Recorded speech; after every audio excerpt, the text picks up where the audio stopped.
So let's quickly go over the one-way analysis of variance flowchart that might help you.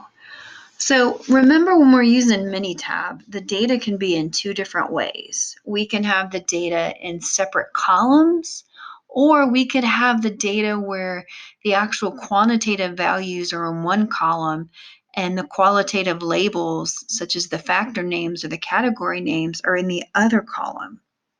So remember to go back and look at those PowerPoints on how to handle both types of data to make it easier on yourself. So when you're starting the problems, you want to know how many groups or factors do you have, your level of significance, and make sure that you enter that data correctly.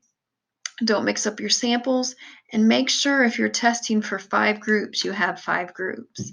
And remember, sometimes your sample sizes won't be the same, but that's okay. Minitab can handle it, and it handles it quite well.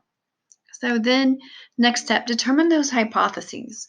And it might help just to fill in the blanks or put this in when you're doing the problems. All right.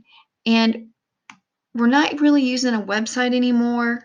We're putting the information into Minitab. So if you've worked with people in the past, you've taken a class like this or something, we used to use the calculator or websites.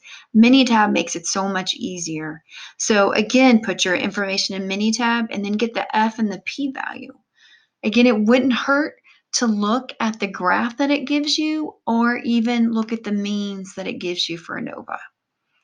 All right, then when you're using your p-value and your level of significance, remember you can use this table to help you make the correct decision. And again, when you're concluding, make the proper conclusions and then see if your false claim was and if it was true or false. Again, it's the same steps that we've done mostly in Module 3, and now we did it with chi-squared in this module, so it should help you and it should be becoming easier. The only thing that really changed was our data.